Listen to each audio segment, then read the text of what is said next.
Primeiro emprego do Lula, ele foi demitido. Ali no primeiro emprego, estava estagiando e foi demitido. Chegaram para ele e disseram o seguinte: Lula, tu tem que trabalhar no sábado. Ele disse: sábado? Não vou trabalhar não no sábado, não. Aí, quando veio os cortes, o Lula foi demitido. A mãe do Lula estava muito feliz porque ele estava trabalhando. Disse o seguinte: ô, meu filho, que lindo! Ela engomava a farda do Lula, sabe? Com aquele cuidado. E aquele olho chega brilhava. E o Lula bem feliz também. Só que o Lula, ele foi rebelde, né? Resistente. Como é que pode chamar o Lula para trabalhar no sábado? Ele disse que não podia e não gostaram. Demitiram o Lula. E ele ficou alguns dias colocando a farda, indo trabalhar e ficando aquele período fora de casa para que a mãe não ficasse triste. A mãe do Lula, né, pensava que o Lula ia trabalhar e o Lula ia fazer alguma coisa ou outra, mas não estava mais trabalhando, porque o sistema tinha se livrado do Lula porque não gostou da resistência do Lula. Imagina a cabeça do Lula naquele momento. Porra, que é isso? Posso nem dizer não? E foi isso. O Lula, ele não gostava de sindicato, essas coisas, política. Ele não era muito fã disso. Ele tem um irmão que era bem ativo na política, o irmão do Lula. Eis que uma vez o irmão não pôde ir para uma reunião no sindicato e disse: Lula, tu vai e me representa. O Lula disse: rapaz, eu não gosto dessas coisas, não.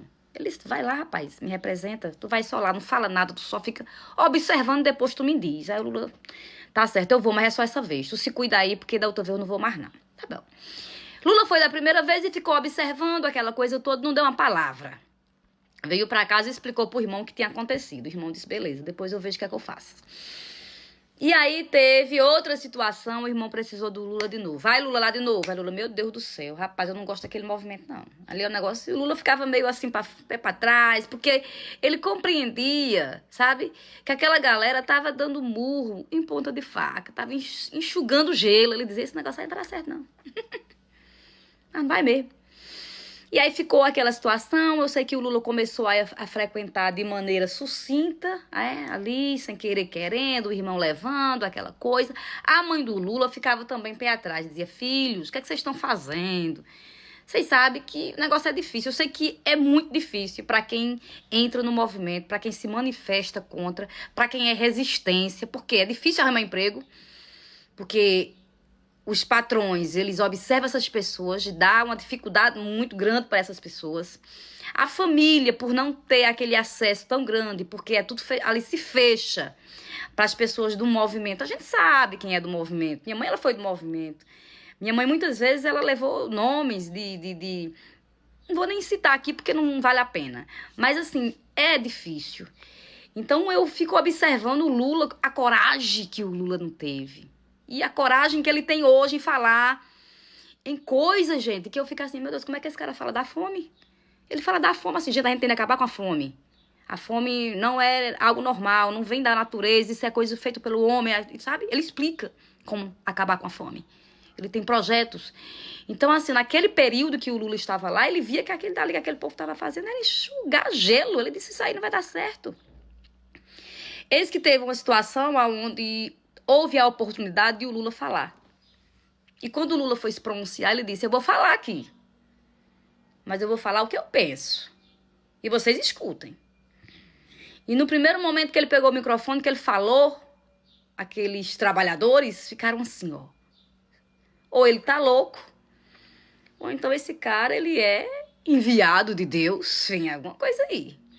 E muitos ouviam o Lula falar de maneira a ficar assim, ó, hipnotizados. Como eu e você fica quando ele fala. Porque ele fala de uma vivência, ele fala na real ali. Ele diz: ó, é assim que a gente funciona, é assim que precisa. Eu tenho o que o patrão precisa e eles têm o que a gente precisa. É um complementar o outro. Ninguém vive sozinho nesse mundo. A gente não vive numa ilha. E assim foi feito as negociações. Mas foi fácil? Não. O Lula disse o seguinte: precisamos nos fortalecer. E como se fortalecer? Precisamos ter um partido forte. E aí o Lula teve a ideia de trazer o Partido dos Trabalhadores.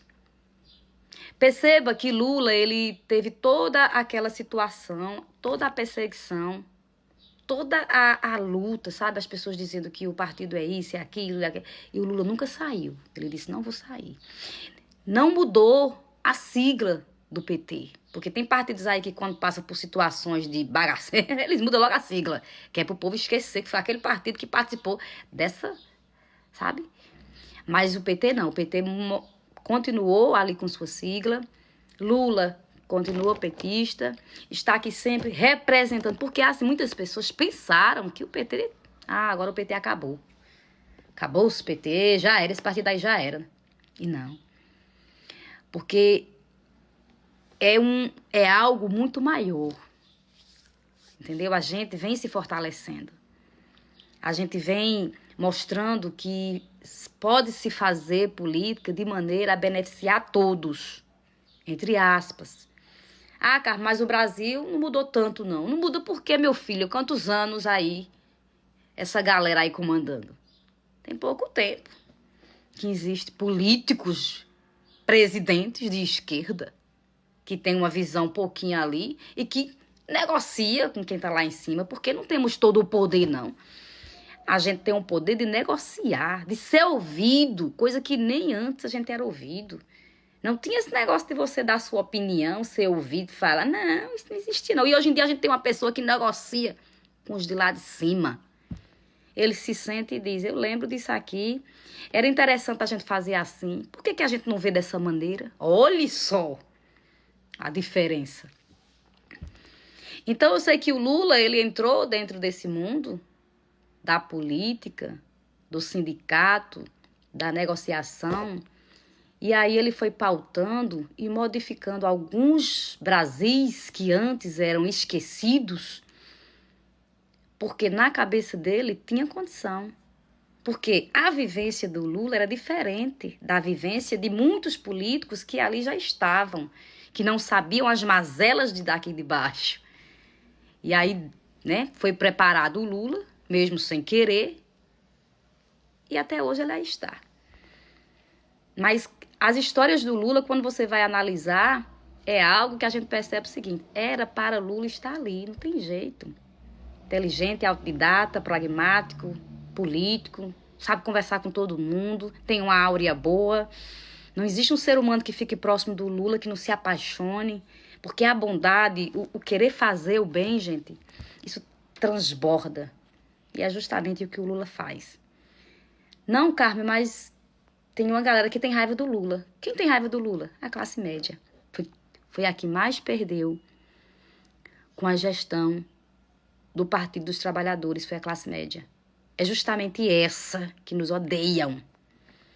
E quando falam ali mal de mim, ou então do Partido dos Trabalhadores, que falam mal da minha mãe, que falam mal do presidente, eu me calo, porque eu digo, eu respeito. Porque perderam a minha mãe como lavadeira, perdeu a minha avó para lavar suas panelas, perderam eu, que muitas vezes chegaram para minha mãe e disseram assim, Lúcia, me dá a tua filha para ela morar comigo lá em casa, na cidade. E mãe disse, não, minha filha não sai da minha casa, não. Minha filha, onde eu vou, ela vai comigo. Então, eles perderam justamente, é os que chamam a gente hoje de preguiçosos, porque a gente não aceita mais, sabe, as migalhas dessa gente. Então, podem falar. Podem falar. Fico feliz que vocês estão a falar. Porque Brasil... Aquele lá que vocês viveram antes do Lula, esse chega mais não para vocês não, viu? Não vai acontecer mais, porque o Lula mudou a realidade desse Brasil.